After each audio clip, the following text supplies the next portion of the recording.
ini yang disebut dengan tuaian yang dari Tuhan. Memberi dalam kekurangan, itu membuka pintu penyediaan.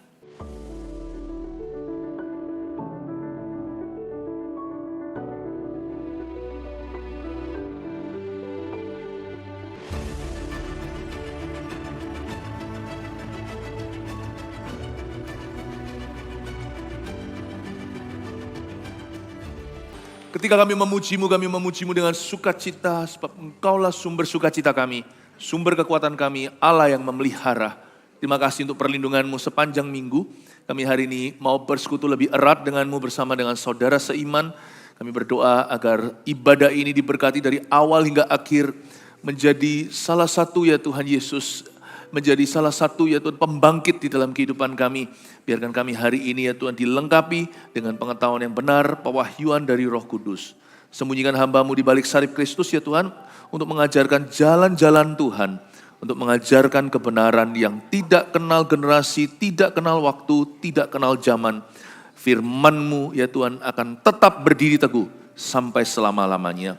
Makasih Tuhan, biar kami berpaut pada sesuatu yang pasti seperti firman Tuhan daripada opini dan perasaan kami. Perlengkapi kami, sembunyikan hamba-Mu di balik salib-Mu ketika menyampaikan sabda-Mu. Dalam nama Yesus, haleluya. Amin, puji Tuhan. Shalom semuanya. Hari-hari ini, tantangan akhir zaman bagi kekristenan itu datang dari luar maupun dalam gereja. Dari luar gereja, kepercayaan-kepercayaan lain terus bangun rumah ibadah, punya anak sebanyak-banyaknya. Sedangkan orang-orang Kristen tidak sedikit yang mulai anti gereja, trauma, lalu tidak mau menikah. Kalau yang menikah, mau punya anak pun ditunda-tunda. Memang kerajaan Allah itu, kerajaan surga itu sempit. Tapi Injil harus diberitakan karena manusia masih banyak. Jangan sampai kita lemah, jangan sampai kita lengah. Jadi orang Kristen di akhir zaman juga tidak mudah. Tantangannya banyak dan banyak godaan.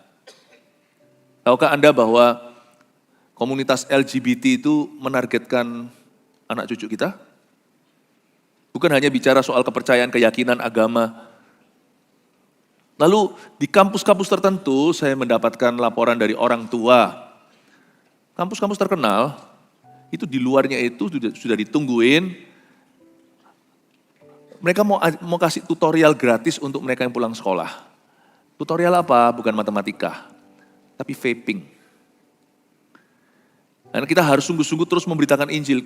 Di tempat di mana gereja lemah atau gereja tidak ada, maka anak-anak muda rawan bahaya untuk ditenggelamkan dalam dunia. Sedangkan dari dalam gereja sendiri ada banyak tantangan. Seperti yang saya peringatkan di akhir tahun 2023, ibadah 31 Desember itu, saya ada bernubuat, dan itu semua didokumentasi bahwa ada 3 hal yang mau digeser oleh orang Kristen sendiri di zaman modern ini, yaitu yang pertama bahasa roh.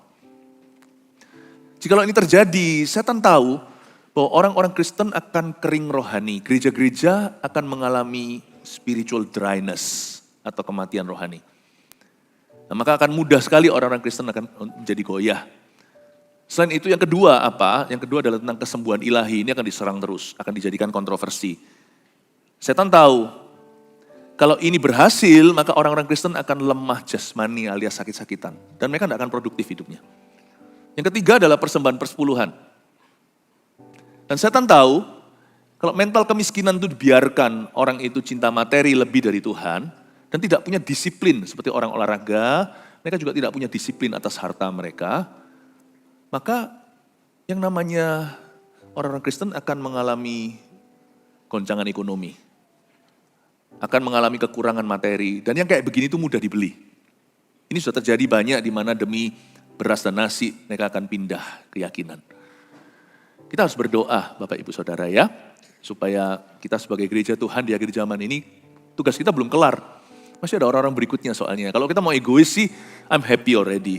Me and my family, saya dan keluarga saya sudah sama-sama kenal Tuhan, sudah melayani Tuhan. Tapi kalau kita mau melihat lebih jauh demi orang lain, I think kunci kerajaan surga di tangan kita, kita tidak boleh sembarang menggunakannya. Kita harus sungguh-sungguh untuk menjalankan amanat agung dimulai dari diri sendiri. Ada 2 kalimat hikmat yang Tuhan taruh, ini belum khotbahnya, ini baru intro. Tapi saya ada 2 kalimat hikmat ini yang Tuhan taruh pada saya yang saya mau bagi ke saudara. Number 1 yang ditulis di sini ada dimunculkan, dukunglah perintisan gereja-gereja lokal Kristen yang sehat dan kuat. Mari kita komitmen sebagai gereja Tuhan untuk terus mendukung perintisan gereja-gereja lokal Kristen yang kuat. That's very important. Ya. Maka anak cucu kita akan diluputkan dari arus dan pengaruh dunia. Dan bahkan mereka bisa memenangkan teman-teman mereka. Berikutnya kalimat hikmat yang Tuhan kasih dalam yang titipkan pada saya bagikan ke Anda adalah, menikahlah dan punya anak yang single di sini ya. Serta bangunlah keluarga Kristen yang kuat, yang single maupun sudah menikah. Kalau kita sudah menikah, punya rumah tangga, bangunlah keluarga Kristen yang kuat. Jangan sampai dari rumah tangga Kristen keluar anak-anak muda yang kepahitan. Sama papa, mama. Tetapi bagi yang muda-mudi di sini, yang single nih, ya saya ngerti jodoh itu dari Tuhan. Kadang-kadang juga not up to you, tidak tergantung Anda. Tetapi juga ada loh orang loh, sebenarnya sudah ada pilihan, tetapi nggak mau milih-milih. Karena terlalu cerewet juga ada yang kayak begitu ya. Mau yang ini, mau yang itu, mau yang opa-opa ya. Bukan opa-opa tua, bukan. Opa ya. Kalau ada seseorang Tuhan taruh, dan orang itu takut akan Tuhan, dan dia juga bertanggung jawab. Ya. Maka belajar untuk membuka mata dan belajar untuk menerima kemungkinan. Sungguh-sungguh doalah. Siapa tahu dia jodohmu ya kan? Dan kalau sudah menikah jangan tunda-tunda punya anak. Lama-lamain, gak usah punya anak. Orang mau punya anak gak bisa. Ada yang bisa punya anak ditunda. Ya. Tapi jangan hanya sekedar punya anak, McDonald had a farm, iya yo. Kesebelasan, tetapi semuanya terlantar ya jangan. Bangunlah keluarga yang kuat, amin. Kita buka 2 Korintus pasal 8 ayat 1-9. Ini tentang pelayanan kasih ketika Paulus menulis surat pada jemaat di Korintus agar mereka mempersiapkan persembahan mereka untuk misi Tuhan Yesus Kristus. Dan kita akan melihat, belajar sesuatu bahwa persembahan itu bukan soal jumlah, materi atau nominal, tapi bicara tentang sikap hati yang benar. Mari kita semua sebagai orang Kristen menjadi orang Kristen yang murah hati, bukan yang kikir dan pelit, tapi belajar jadi orang Kristen yang berhikmat. Belajar jadi orang Kristen yang berhikmat, kita tahu apa itu hemat, kita tahu kapan kita bermurah hati, kita tahu posisi kita untuk memberi. Ayat pertama, saudara-saudara, kami hendak memberitahukan kepada kamu tentang kasih karunia yang dianugerahkan kepada jemaat-jemaat di Makedonia, selagi dicobai dengan berat dalam pelbagai penderitaan, sukacita mereka meluap, dan meskipun mereka sangat miskin, namun mereka kaya dalam kemurahan. Aku bersaksi bahwa mereka telah memberikan menurut kemampuan mereka, bahkan melampaui kemampuan mereka. Dengan kerelaan sendiri mereka meminta dan mendesak pada kami supaya mereka juga beroleh kasih karunia untuk mengambil bagian dalam pelayanan kepada orang-orang kudus. Mereka memberikan lebih banyak daripada yang kami harapkan. Mereka memberikan diri mereka pertama-tama kepada Allah, kemudian oleh karena kehendak Allah juga kepada kami. Sebab itu kami mendesak pada Titus supaya ia mengunjungi kamu dan menyelesaikan pelayanan kasih itu sebagaimana ia telah memulainya. Maka sekarang sama seperti kamu kaya dalam segala sesuatu, dalam iman, dalam perkataan, dalam pengetahuan, dalam kesungguhan untuk membantu, dan dalam kasihmu terhadap kami, demikianlah juga hendaknya kamu kaya dalam pelayanan kasih ini. Aku mengatakan hal itu bukan sebagai perintah, melainkan dengan menunjukkan usaha orang-orang lain untuk membantu.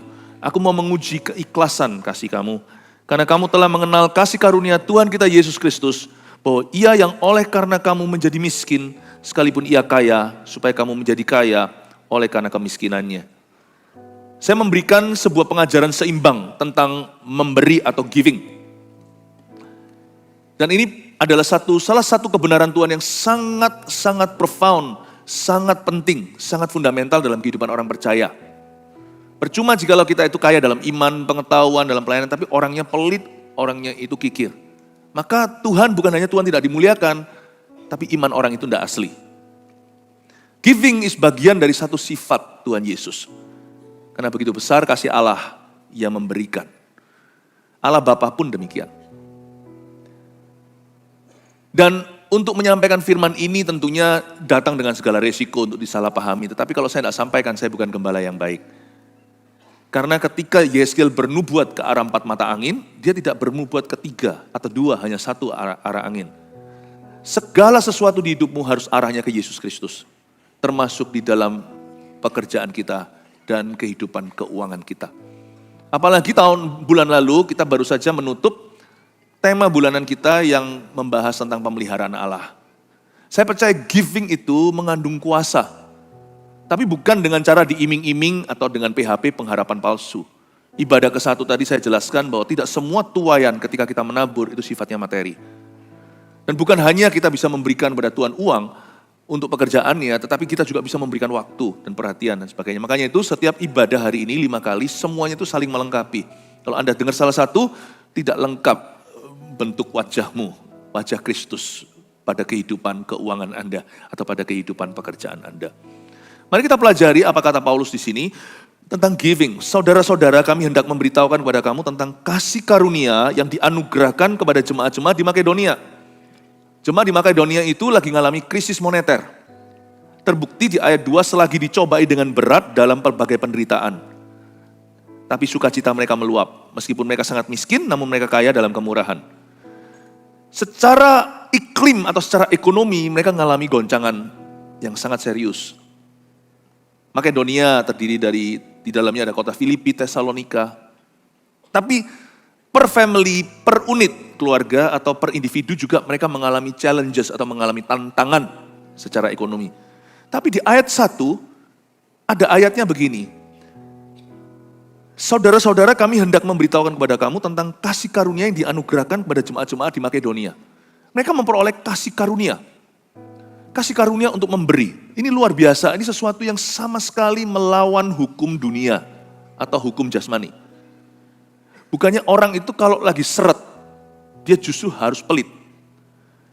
Memang bukan foya, tapi dia tetap memperoleh kasih karunia untuk memberi. Saya kira orang bisa memberi hanya dalam kelebihan, tapi ini Makedonia memberi dalam kekurangan.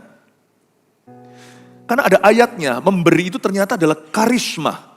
Memberi itu adalah kasih karunia atau anugerah. Ternyata untuk kita bisa memberi, bukan hanya bicara soal materi, waktu, tenaga, talenta, melayani. Memberi itu karisma. Tanpa harus menerima apa-apa kembali, tanpa pamrih. Bisa memberi itu karismata.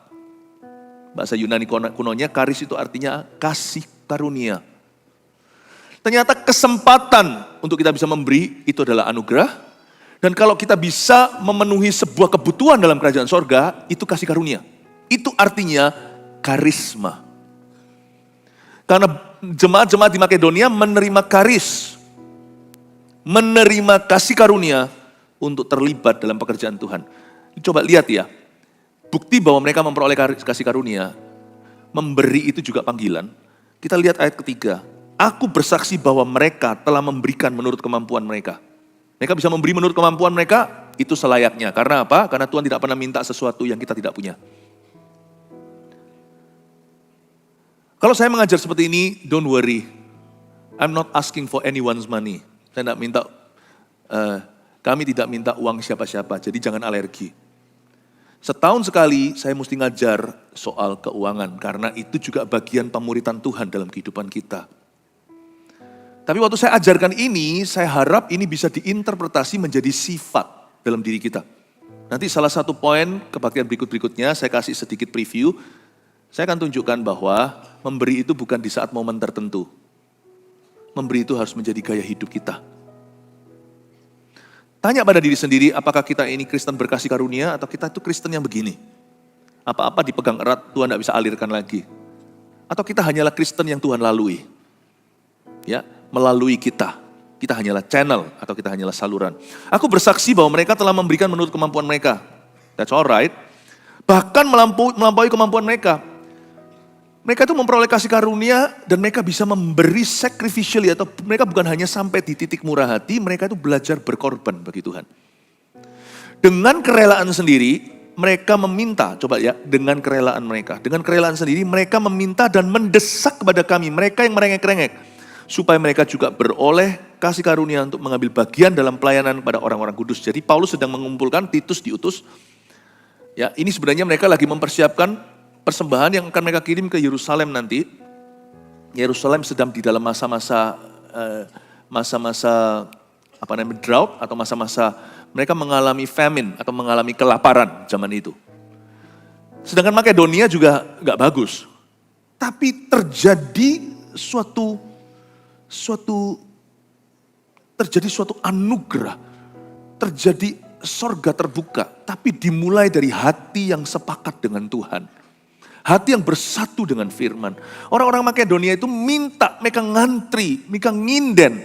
Bukan untuk dapat barang, tapi mereka itu antri dan meminta dengan sungguh-sungguh agar mereka diberi kesempatan ambil bagian. Dengan kata lain mereka berkata kepada Rasul Paulus, jangan kasihani kami. Kami hanya sekarang ini mengalami tantangan materi, tetapi roh kami kaya dengan kemurahan. Jangan sampai kau berbelas kasihan pada kami, lalu berkata, dia gak usah ikutlah, dia sendiri sudah terpuruk, dia sendiri sudah susah. No, jangan. Aku akan memberi apa yang ku mampu, bahkan Tuhan akan memberiku kemampuan lebih dari itu. Amazing hearts, hati yang luar biasa. Ini misalnya kalau seorang ayah punya 3 anak gitu aja, punya 3 anak. 2 dalam keadaan baik-baik, 1 lagi terpuruk. Lalu ayahnya lagi ulang tahun atau papa lagi mau berobat. Maka yang 2 berkata, enggak usahlah adik kami diajak. Enggak mungkin dia mau, itu justru membuat tersinggung. Dia akan berkata, ini juga papaku. Aku mungkin tidak bisa semampu kakakku, koko-kokoku. Tapi aku tidak mau ditinggalkan. Please jangan berbelas kasihan. Karena aku sama anak. Ini bicara tentang spirit of sonship beneran. Ini bukan orang yang bermental budak. Bukan mereka yang bermental gratisan. Mana ada sih orang sukses yang bermental gratisan, coba lihat selamanya mereka akan jadi ekor. Tapi orang yang murah hati itu biasanya jadi pemimpin pada akhirnya. Gak ada orang dengan memberi mereka jatuh miskin, tidak pernah kulihat. Yang ada adalah orang yang ceroboh dengan sumber daya yang dia punya. Dengan dia serakah, gambling. Dengan dia bukan berjudi tetapi dengan dia mempertaruhkan yang enggak-enggak. Gak ada orang itu yang kekurangan karena suka memberi, karena hatinya itu murah hati. Gak ada. Dan firman ini luar biasa menunjukkan kepada kita hati seorang yang kenal, hati seorang yang mencintai Tuhan. Dengan kerelaan sendiri, ayat 4, mereka meminta dan mendesak pada kami supaya mereka juga beroleh kasih karunia atau beroleh kesempatan untuk mengambil bagian dalam pelayanan kepada orang-orang kudus. Mereka memberikan lebih banyak daripada yang kami harapkan. Mereka, lihat ini kalimat berikutnya penting sekali. Mereka memberikan diri mereka pertama-tama kepada Allah, kemudian oleh karena kehendak Allah juga kepada kami. Tidak ada orang yang memberikan dirinya kepada Yesus Kristus menjadi orang yang kikir, enggak ada. Orang yang memberikan dirinya kepada Tuhan pasti akan murah hati seperti Tuhannya. Like father, like sons, bagaimana Bapa di sorga, kita juga. Sebagaimana Yesus Kristus, Juru Selamat kita, kita juga. Sebab itu, kami mendesak supaya Titus pergi ke situ dan sebagainya. Kita lompat ayat 8. Aku mengatakan hal ini bukan sebagai perintah, sekalipun memberi itu adalah perintah Tuhan, tapi perintah itu tidak dijalankan karena kita ketakutan atau karena tekanan. Perintah itu dijalankan karena kasih, karena semua hukum Taurat dan kitab Nabi semua bertumpu pada hukum terutama kasihilah Tuhan Allahmu seperti dirimu sendiri. Kasihilah Tuhan Allahmu dengan segenap hatimu dan kasihilah sesamamu manusia seperti dirimu sendiri. Aku mengatakan hal itu bukan sebagai perintah, melainkan dengan menunjukkan usaha orang lain untuk membantu. Paulus menginspirasi mereka, aku mau menguji keikhlasan kasih kamu. Di sini ada kata ikhlas, ada kata perintah. Saya adalah orang yang sangat teratur untuk bisa menjaga diri saya sendiri. Kalau enggak gitu saya pasti tidak akan kuat melayani hingga hari ini. Misalnya berolahraga. Saya pastikan saya akan olahraga sekian volumenya 2 kali seminggu. Suka nggak suka, senang nggak senang. Karena saya tahu itu baik untuk saya. Maka saya usahakan kalau misalnya saya sedang berpergian lebih dari 1 minggu, akhirnya saya tidak bisa olahraga di sini, saya usahakan untuk gimana lah di kamar sendiri untuk olahraga sendiri. Pastikan kalau enggak saya tidak mungkin kuat dengan semua tuntutan pekerjaan yang begitu banyaknya. Saya kalau ingin stabil secara jasmani, ini baru fisik, saya begitu. Saya juga mau stabil dalam kehidupan keuangan saya. Makanya dari sejak saya bujangan, dari hari pertama saya bertobat, saya menerapkan pada diri saya sendiri, bukan pada orang lain, karena saya tidak langsung lahir baru jadi pemimpin. Saya adalah seorang yang mengembalikan kepada Tuhan apa yang Tuhan percayakan. Saya punya gaya hidup memberikan persembahan persepuluhan sejak saya lahir baru. Tadi saya cerita di ibadah sebelumnya, tapi karena saya belum cari nafkah dari allowance atau uang saku. Waktu itu Tuhan gerakkan hati saya memberikan 20%, jangan ditiru. Itu adalah apa yang saya terapkan pada diri sendiri. Tapi hari ini saya dan istri saya mengajar kepada putra-putri kami. Dari sejak mereka muda belia, sampai sekarang 2 sudah bekerja, yang 1 masih sekolah, yang 1 masih dari uang saku, yang 2 dari penghasilan sendiri. Kami ajari mereka udah jadi gaya hidup dari kecil, karena saya tahu kalau mereka punya ini, Tuhan akan jadi Tuhannya, bukan mamon di dalam hati. Kalau orang tahu bagaimana mengembalikan kepada Tuhan, mereka mengakui Tuhan. Dan itu bukan sebagai perintah, itu sebagai keikhlasan. Memberikan, menata persembahan kita kepada Tuhan, itu bukan saja karena hukum Taurat. Sekalipun iya hukum Taurat pun Yesus berkata, aku datang bukan untuk meniadakannya, tapi untuk menggenapinya. Tapi hukum kasih yang lebih tinggi. Seperti tadi loh, aku enggak mau enggak terlibat, uang aku juga anaknya papa. Oh enggak mau, aku mau memuliakan Tuhan dengan harta. Tapi kan enggak harus persentase tertentu. Ya memang enggak harus, tapi karena badan kita ini perlu didisiplin, keuangan kita juga. Saya ajari itu kepada anak-anak. Badan saya enggak didisiplin. Misalnya kalau sekarang saya belajar push up gitu ya, lama-lama dari 20 turun ke 10 pun berat jadi 9. Kalau saya tidak punya satu patokan, badan kita itu mudah untuk kompromi dan memberi kita sinyal-sinyal yang salah. It's too much. Ternyata kalau kita dipaksa, kita bisa lebih dari itu. Karena itu kita baik punya patokan. Saya patokan tiap hari kalau saya saat teduh, karena itu baru fisik ya. Kalau roh kita lebih penting. Saya saat teduh pribadi itu, saya mesti baca Alkitab sekian pasal. Kalau enggak nanti saya tawar. Nanti kalau pasal lebih panjang, saya baca cuma 1 doang. Enggak bisa, kalau pasal ya pasal. Udah penggalan, nomor berapa, nomor besar. Doa juga sama, saya mau berdoa misalnya sebelum saya bangun dari ranjang saya, itu 40 menit saya berbahasa lidah, itu saya sudah patokan. Saya orangnya teratur, karena hidup ini sudah ngejazz. Maka saya harus punya kekang saya sendiri. Dan saya ajari pada anak-anak, kami ajari dari sejak kecil. Mereka mengatur pemberian mereka. Ketika mereka mengatur persembahan mereka jadi orang benar. Dan saya tahu kalau mereka bisa punya tradisi yang baik ini, kalau mereka itu bisa punya patokan, mereka akan stabil nanti. Dan saya harap anak-anak saya akan memberi orang makan, bukan minta-minta makan. Karena itu mental kemiskinan tidak boleh ada pada mereka, atau mental gini loh, selalu kurang. Harus ada patokan. Maka dari kecil orang tua, istri saya dan saya selalu ajari anak-anak. Istri saya ajar dengan cara yang praktis. Kalau misalnya anak-anak punya mainan, gak dibuka semuanya, main sebentar lalu bosan. Mereka bisa pilih mainan itu, 1 bulan cuma boleh pilih 1 yang belum dibuka. Nanti setelah itu setiap bulan, mainan-mainan yang baru yang tidak dibuka itu semuanya harus dikasih ke orang lain. Kami itu loh padahal gak pernah beliin mereka mainan.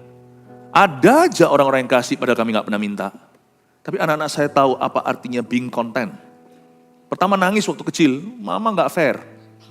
Tapi akhirnya mereka mengerti. Main buka sebentar, bosan, semua mainan mau segudang pun besok cari yang baru. Saya belajar sesuatu di situ, kalau kita bisa menata hati kita tidak melekat. Dan kita punya patokan, misalnya kamu ambil 1 bulan ini, lalu habis itu sisanya kamu kasih semuanya. Khususnya mereka-mereka yang mungkin tidak banyak mainannya, waktu masih kecil ya. Mereka belajar. Ketika mereka dapat uang, duduk dulu sama papa mama. Ini saya kasih sedikit behind the scene, di balik layar keluarga gembalamu seperti apa. Duduk sama-sama, setelah hitung semuanya itu disisihkan, masukkan ke dalam amplop yang ada, lalu mereka bawa ke gereja. Mama mereka bawa ke Eagle Kids waktu itu, waktu mereka masih kecil. Lucu tangan-tangan itu mungil yang begini, serahkan persembahannya. Tapi saya melihat sesuatu yang diberi gak seberapa, tapi saya tahu mereka memberi diri pada Tuhan. Itu seperti diimunisasi. Itu seperti vaksinasi hati.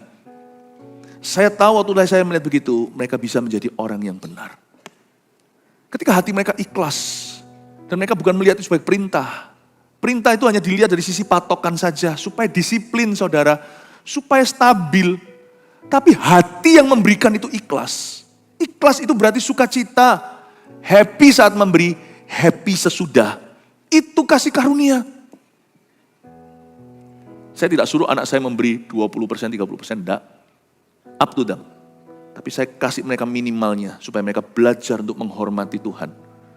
Never love money. You need money, never love it. Tidak boleh mencintai uang. Kalau butuh uang, tidak harus mencintainya. Uang adalah hamba, bukan tuanmu. Dia hamba yang baik. Tapi kalau kau izinkan dia jadi majikan, dia akan menjadi majikan yang jahat. Penting untuk kita ajari mentalitas kerajaan sorga. Karena itu kalau orang-orang suka berdebat, itu hukum Taurat, saya tidak mau ikut. Kenapa? Itu haknya keluarga saya melakukan itu bukan sebagai kewajiban, itu sebagai hak istimewa orang benar. Ku benerin hati sebelum menikmati rezeki. Ku benarkan dulu di sini. Penting sekali suatu saran bagaimana anak-anak muda, waktu saya bertobat umur 18, itu yang menjadi utama dengan uang sakuku.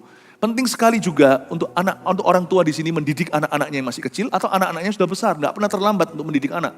Kita nggak pernah wisuda sebagai papa mama selama kita belum mati. Ajari mereka, love the Lord with all your heart. Di mana hartamu berada, di situ hatimu berada. Love the Lord with your heart means also love the Lord with your wealth. Berarti juga mengasihi Tuhan, bukan hanya dengan segenap hatimu, di mana hartamu berada, hatimu berada, memuliakan Tuhan juga dengan harta benda. Aku mengatakan hal itu bukan sebagai perintah ayat 8, melainkan dengan menunjukkan usaha orang-orang lain untuk membantu. Aku mau menguji keikhlasan kasih kamu, karena kamu telah mengenal kasih karunia Tuhan kita Yesus Kristus, bahwa Ia yang oleh karena kamu menjadi miskin, sekalipun Ia kaya, supaya kamu menjadi kaya oleh karena kemiskinannya. Bukan bicara soal materi saja, ini bicara tentang hati yang berkenan kepada Allah. Dia itu seperti itu supaya kau belajar menjadi seperti Dia. Kita buka lagi beberapa ayat sebelum kita masuk ke ceritanya di Perjanjian Lama, yaitu janda di Sarfat. Kita buka ayat yang di pasal 9 ayat 6 sampai 10 dengan cepat saya bahas. Memberi dengan sukacita, membawa berkat. Ayat 6, camkanlah ini, orang yang menabur sedikit akan menuai sedikit juga, dan orang yang menabur banyak akan menuai banyak juga. Hendaklah masing-masing memberikan menurut kerelaan hatinya, jangan dengan sedih hati atau karena paksaan. Sekalipun jikalau ada perintah misalnya, itu pun hati ikhlas, bukan karena paksaan, sebab Allah mengasihi orang yang memberi dengan sukacita. Ini yang terkenal sekali dalam satu kalimat bahasa Inggris. Orang Kristen yang berbahasa Inggris pasti nggak asing dengan kalimat ini. God loves the cheerful givers. Kata Allah mengasihi itu bukan berarti Tuhan pilih kasih hanya kepada orang yang suka memberi, bukan. Tuhan itu mengasihi semua orang, pendosa atau bukan. Kita semua pendosa, pemberi atau bukan maksudnya, semua kita pendosa. Tapi kata Allah mengasihi itu artinya Tuhan menunjukkan favor. Ada favor atau perkenanan-perkenanan. Ada penyertaan yang akan beda. Tuhan cinta enggak orang yang pelit? Tuhan kasih enggak, mengasihi enggak pada orang-orang yang kikir? Yes. Tapi orang yang murah hati itu seperti magnet bagi Tuhan. Itu seperti magnet hadirat Tuhan. Orang yang memberi dengan sukacita itu membuat Tuhan itu berkata, oh, itu artinya Allah mengasihi. Sama-sama 3 anak Tuhan cinta semua. Tapi yang satu mengundang, oh, yang satu lagi mengundang. Sama-sama cinta. Tapi percayalah, yang diajak Tuhan itu yang mengundang, oh, pasti yang diajak. Yang nggak mungkin diapa-apain sama Tuhan. Tapi pasti diajari bertobat. Itu kata mengasihi itu bukan kasih tanpa syarat. Itu favor Tuhan. Tuhan itu suka, ini bukan I love you, love semua for everybody. Ini I like you. I love you, but today I don't like you. I like you. Jangan berhenti sampai Tuhan mengasihi. Berhenti sampai Tuhan senang sekali. Dan Tuhan senang sekali pada orang yang memberi dengan sukacita. Kata sukacita di sana hilaros yang artinya seperti hilarious atau ketawa terbahak-bahak. Itu menunjukkan orang yang sukacita saat memberi dan setelah memberi. Dan Allah sanggup melimpahkan kasih karunia, segala kasih karunia kepada kamu, supaya kamu senantiasa berkecukupan di dalam segala sesuatu. Dan malah berkelebihan dalam berbagai kebajikan. Seperti ada tertulis, ia membagi-bagikan, ia memberikan pada orang miskin, kebenarannya tetap untuk selama-lamanya. Memberi itu harus berdasar kebenaran, bukan perasaan, bukan juga dimanipulasi untuk memberi. Memberi itu harus berdasarkan the unshaken truth of God's word. Salah satu daripada kebenaran yang sangat-sangat sah di dalam Alkitab adalah a giving heart. Hati yang memberi. Ia yang menyediakan benih bagi penabur dan roti untuk dimakan, ia juga akan menyediakan benih bagi kamu dan melipat gandakannya dan menumbuhkan buah-buah kebenaranmu. Tuhan itu menyediakan dua-dua di ayat 10, dia menyediakan benih bagi penabur dan roti untuk dimakan. Tidak semua berkat Tuhan pada kita termasuk materi, itu semua untuk ditabur. Ada yang untuk dimakan. Yang untuk dimakan jangan kau taburkan. Itu adalah berkat Tuhan untuk kenikmatanmu. Dan memang Tuhan mau membuat hidupmu semakin baik, mengupgrade kehidupan Anda. Itu juga berkat Allah, karena itu jangan pernah iri dengan berkat orang yang mengelola. Jangan iri hati, jangan sombong juga kalau kita terkesan lebih diberkati secara materi daripada orang-orang lain, jangan kita meninggikan hati. Karena tujuan berkat itu membuat kita rendah hati, bukan membuat kita gaya. Semakin merendah, kau akan semakin ditinggikan. Tapi orang yang iri hati tidak kemana-mana. Dia forever akan selalu di situ dan membunuh. Seperti Kain terhadap Habil. Tidak semua berkat di tanganmu yang Tuhan taruh hari ini termasuk hal-hal yang sifatnya materi itu untuk kau makan juga. Ada pula yang harus kau tabur. Yang harus kau tabur jangan kau makan. Kalau semua dimakan hari ini, petani semuanya hasil-hasil padinya dimakan semuanya, maka dia tidak akan punya panen berikutnya karena dia tidak menyimpan benih. Ingatlah bahwa masih ada tuaian ke depan. Jangan semua kau makan. Ada hal tertentu yang harus hangus, tidak boleh di tanganmu seterus. Dia harus kau taburkan. Termasuk materi yang Tuhan percayakan. Kamu akan diperkaya dalam segala macam kemurahan hati yang membangkitkan syukur kepada Allah oleh karena kami. Di ayat 11 justru tuaian ke-1 bukan materi. Kamu akan diperkaya bukan dengan mobil, rumah, bukan. Kamu diperkaya dalam segala hal macam kemurahan hati. Malah justru tuaian pertama itu jadi orang benar. Yang membangkitkan syukur kepada Allah oleh karena kami. Ucapan syukur. Orang yang tahu memberi. Orang itu akan punya hati yang mengucap syukur. Mudah sekali mensyukuri apa yang dia punya. Orang seperti itu biasanya nanti ujungnya tanpa dia sadari, dia diselamatkan dari banyak perbuatan gegabah. Orang itu kalau taruh Tuhan ya, disentralisasi, di pusat kehidupan keuangannya. Orang itu tidak akan berakhir berjudi. Spekulasi nggak akan. Kalau dia dengar-dengaran dengan Tuhan dan melibatkan Tuhan, dia tidak akan ujungnya terpuruk. Sebab kebangkrutan itu bukan rencana Tuhan. Coba lihat ya, kenapa kok orang akhirnya ngegas lalu habis itu hilang. Satu titik, dia itu sudah hilang Tuhan dulu dalam pekerjaannya. Dia sudah tidak punya Tuhan di dalam visi keuangannya. Tuhan itu sudah tidak lebih daripada seseorang untuk kita beri sedekah. Sudah tidak lagi menempati posisi tengah. Jesus be the center of your career. Udah enggak. Sehingga suatu hari setelah tergerus erosi, pelan-pelan juga akhirnya udah nggak lagi untuk sepakat dengan istri. Lalu opportunity knocks atau tiba-tiba ada kesempatan yang mengetuk pintu, dibuka, wow menjanjikan, cemplunglah dana, disitulah hilang. Ada satu titik orang sebelum hilang rezeki itu hilang Tuhan dulu. Tapi nggak tentu tahun itu. Itulah sebabnya kita baik untuk punya disiplin. Membiarkan yang namanya kerajaan Tuhan itu selalu ada di tengah-tengah kehidupan kita. Termasuk kehidupan karir dan keuangan kita. Saya lakukan itu dalam keluarga kami dan kami terhadap anak-anak kami. Dan hari ini saya melakukannya juga, saya mengajarkannya kepada anak-anak rohani yang Tuhan percayakan, yaitu jemaat yang dipercayakan kepada kami. Saya memberikan pesan firman Tuhan ini agar supaya semua kita bisa menjadi orang benar soal keuangan, soal pekerjaan. Ya, mari sekarang kita buka sama-sama tentang kejadian di Sarfat. 1 Raja-Raja pasal 17 ayat 7 sampai 16. Nanti saya kasih 3 poin untuk Anda bisa pulang ingat-ingat khotbah saya. Elia dan janda di Sarfat, 1 Raja-Raja 17 ayat 7, tetapi sesudah beberapa waktu sungai itu menjadi kering. Sebab hujan tiada turun di negeri itu. Maka datanglah firman Tuhan kepada Elia. Berhenti di sana. Ayat 7 dan 8 ini memberi kita latar belakang cerita. Bahwa kejadian ini saat mereka mengalami kemarau panjang. Kita semua tahu totalnya 3 tahun. Ya, 3 tahun lebih. Sungai menjadi kering. Bukan hanya masa paceklik, tapi kelaparan.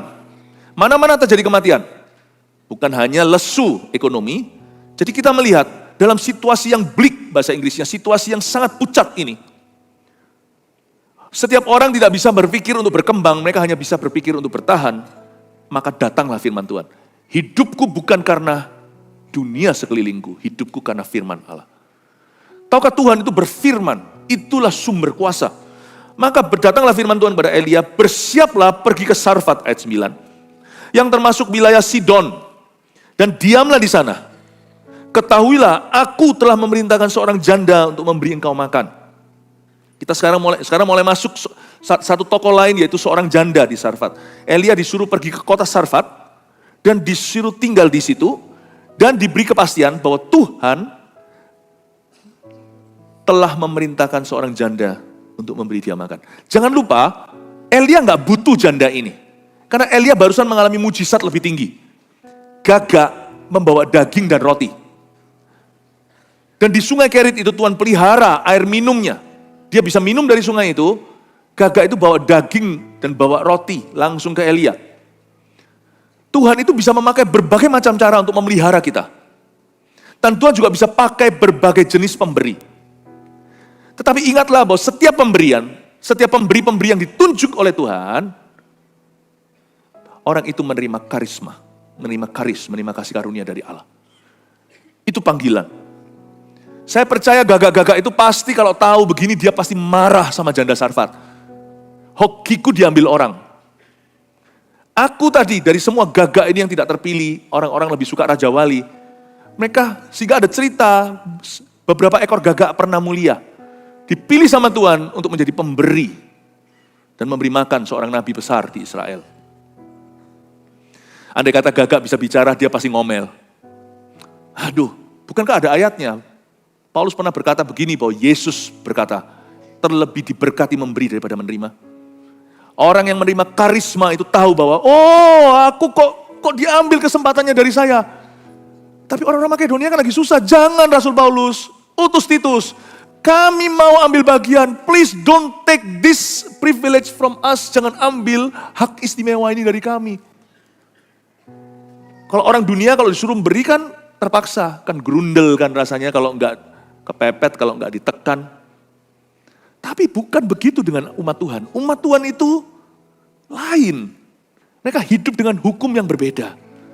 Ternyata Tuhan punya satu hukum ekonomi yang tidak kelihatan. Bahwa sekalipun mungkin hari ini kita susah, tapi Tuhan bilang satu hal lewat apa yang diajarkan lewat janda Sarfat. Karunia memberi jangan pernah diambil dari dirimu. Apapun yang terjadi, jangan pernah.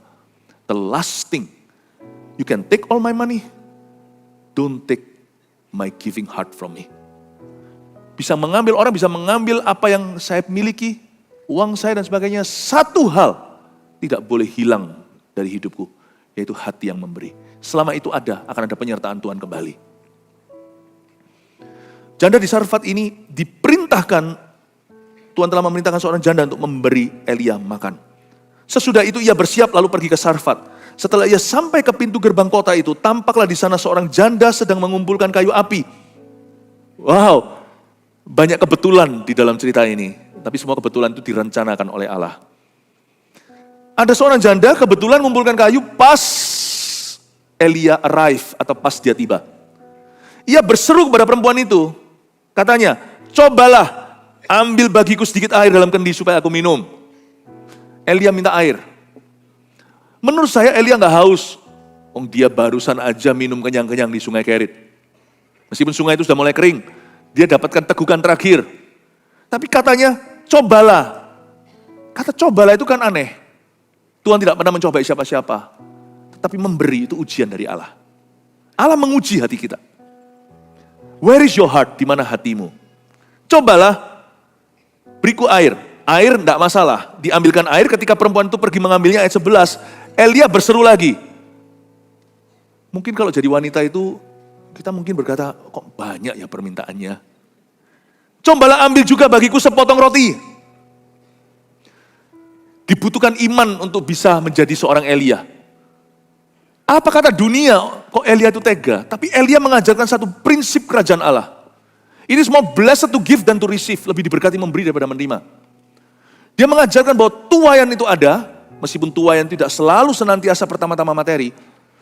Tuhan lagi ajari umat Israel, dan kali ini seorang janda, bagaimana beriman pada Tuhan. Memberi itu bukan karena kau kelimpahan. Memberi itu karena kau percaya pada janji Tuhan. Perempuan itu menjawab, jawabannya sih sangat lumrah. Demi Tuhan Allahmu yang hidup, sesungguhnya tidak ada roti padaku sedikit pun kecuali segenggam tepung dalam tempayan dan sedikit minyak dalam buli-buli. Dan sekarang aku ini sedang mengumpulkan 2-3 potong kayu api, kemudian aku mau pulang dan mengolahnya bagiku dan bagi anakku, dan setelah kami memakannya maka kami akan mati. Kalau sudah diomongin gitu ayat 13 harusnya bunyinya begini, tetapi Elia berkata kepadanya, ya sudah, atau bahasa Surabaya, ya wis lah nggak jadi. No, jangan kira hidupmu itu semakin berharga jika lo dibelas kasihani. Elia ajari pada janda itu tidak mengasihani diri sendiri maupun atau keadaannya. Karena satu-satu yang bisa mengeluarkan janda itu dari kondisinya adalah iman. Dan iman itu membutuhkan satu tindakan. Giving. Itu yang unlocking, itu yang benar-benar akan membuka pintu pada sumber daya yang tak terbatas, yaitu Tuhan. Elia bukannya mengasihani, kalau dia kasihani berarti dia justru menjerumuskan. Elia justru gertak dia, tapi bukan gertak sambal, dia kasih prinsip kerajaan Tuhan. Ketika perempuan itu sepakat dengan firman, disitulah mujizatnya. Tapi saya kagum dengan perempuan ini, sekalipun dia mengaku di situ bahwa dia akan ambil sepotong kayu api, lalu ambil juga segenggam tepung sisa dan sedikit minyak, lalu mereka makan, maka kami akan mati. Itu artinya setelah itu kami tidak punya makanan lagi. Tapi hari itu ya, dia tetap keluar kerja loh. Coba bayangkan, ini perempuan ya, makanya kita harus belajar. Dia nggak putus pengharapan, sekalipun dia punya makanan roti itu terakhir. Dia nggak depresi di rumah, dia keluar bekerja, dia ambil kayu api. Lalu untuk dia masak bagi anaknya, sekalipun dia tahu itu makanan terakhir atau itu adalah setelah itu mereka akan kelaparan. Karena mungkin mereka sudah lihat tetangga mereka kanan kiri satu-satu meninggal dunia. Mereka masih punya satu tepung lagi. Saya yakin itu tepung dijaga dengan segenap, enggak mungkin itu tepung ada di dalam dapurnya, itu mungkin disimpan di dalam lemari besinya. Tetangga kanan kiriku sudah mati kok. Kami masih punya satu tepung terakhir. Tapi dengan begini. Dan sikut kanan kiri, awas lu ya. Jangan dekati. Ini berkatku. Dia tidak akan diberkati. Tambah begini dia tidak akan diberkati. Tidak ada tangan yang begini akan diberkati. Tapi tangan yang mau dialiri. Itu saja yang akan dilalui. Sehingga kita bisa menyalurkan segala sesuatu. Menikmati segala sesuatu tanpa harus selalu memilikinya. Itu perempuan kan begitu. Elia tahu karena dia adalah nabi, dia peka. Dia berkata, coba. Kita lihat ya, apa kata Elia ayat 13. Tapi Elia berkata kepadanya, jangan takut, pulanglah, buatlah seperti yang kau katakan. Tetapi buatlah lebih dahulu bagiku sepotong roti bundar kecil dan daripadanya, dan bawalah kepadaku. Kemudian barulah kau buat bagimu dan bagi anak-anakmu. Ini kayak sudah tipis kok masih potong tipis lagi. Ini nabi ini mungkin udah lama gak bersihkan telinga. Saya barusan ngomong sama dia. Ini adalah tepung terakhir dan minyak sedikit. Ini pun minyak jenuh, minyak yang aku pakai kemarin. Peduli amat kanker aku. Wong ini setelah ini aku akan bergabung dengan tetanggaku yang mati semuanya dikubur. Ini roti terakhir. Elia berkata, boleh kamu buat itu, tapi sebelumnya bikin dulu untuk aku. Lalu habis itu, bikinlah untuk kamu dan anak-anakmu. Saya baca gini aja, kalau saya ada di situ, saya langsung mungkin sembunyi di bawah meja. Elia, kenapa kau tega? Ini bukan soal tega. Berbahagialah jika Tuhan tega dengan Anda. Itu berarti Tuhan melatih Anda untuk bisa memanah busurmu. Celakalah jika sorga hanya berbelas kasih. Karena berarti kita hanyalah pengemis. Tapi kalau sorga melatih, itu berarti Anda anak. Berarti kita pewaris. Sebab beginilah firman Tuhan ayat 14. Allah Israel, tepung dalam tempayan itu tidak akan habis dan minyak dalam buli itu pun tidak akan berkurang. Sampai pada waktu Tuhan memberi hujan ke atas muka bumi. Lalu pergilah perempuan itu dan berbuat seperti yang dikatakan Elia. Maka perempuan itu dan dia serta anak perempuan itu mendapat makan beberapa waktu lamanya. Tepung dalam tempayan itu tidak habis. Dan minyak dalam buli-buli itu tidak berkurang. Seperti firman Tuhan yang diucapkannya dengan perantaraan Elia. Andai kata Elia kasihan, dahulu orang makan. Justru Elia menguburkan. Tapi karena Elia tega mengajarkan prinsip kerajaan Allah. Justru nanti di antara mereka mengalami mujizat. Yaitu tempayan yang tidak pernah habis. Minyak dalam buli itu mengalir tanpa henti. Bapak Ibu Saudara, ada 3 poin sini saya mau ambil rangkuman dari cerita Perjanjian Lama. Tentang memberi dengan sukacita, ya, memberi dengan Tuhan cinta orang yang memberi dengan sukacita. Dari cerita janda di Sarfat, number 1, memberi kepada Tuhan, membetulkan prioritas kehidupan. Elia ajarkan kepada wanita Sarfat, jangan begini sama berkat. Jangan begini, ya, jangan acungkan tinju kepada tetangganya, awas ya, ini yang aku punya, jangan kau dekati. Justru hati seperti itu adalah magnet berlawanan terhadap berkat-berkat Tuhan. Tuhan ajari sesuatu seperti yang saya ajarkan kepada anak-anak saya. Memberi kepada Tuhan itu, betulkan prioritas hidup kita. Itu membuat Tuhan ada di tengah. Dan membuat Tuhan itu, kita mengakui Tuhan adalah sumbernya. 2, murah hati itu karena percaya kepada Tuhan, bukan karena berkelimpahan. Kita belajar dari janda di Sarfat ini, dia gak punya lebih, itu tepung terakhirnya. But when she gave, she trusted the Nabi. Ini campur baur bahasanya. Waktu dia memberi, dia percaya pada Nabi, tapi yang dia percaya bukan manusia. Karena Nabi itu hanya penyambung lidah Allah. Padahal zaman itu, ini orang Sidon loh ya, ini bukan orang yang punya hukum Taurat, mereka gak ngerti. Apalagi hari ini kita punya Alkitab. Alkitab dengan jelas mengatakan, memberi itu adalah sifat Tuhan dan sifat anak-anaknya. Jadi dari ayat ini kita mempelajari bahwa murah hati itu bukan karena kita punya segala-galanya. Murah hati itu karena we believe. When you give, itu kita itu seperti mencetuskan kepada sorga, it's God that I trust. Tuhan yang kupercayai. 3, dari cerita janda di Sarfat, kita mendapatkan satu kunci. Simple aja, gak perlu saya jelaskan lagi. Memberi dalam kekurangan, ternyata membuka pintu penyediaan Tuhan. This is what the Bible says, not what I say. Ini apa yang kata Alkitab, bukan apa yang saya katakan. Camkan ini. Camkanlah. Ini yang disebut dengan tuaian yang dari Tuhan. Memberi dalam kekurangan, itu membuka pintu penyediaan.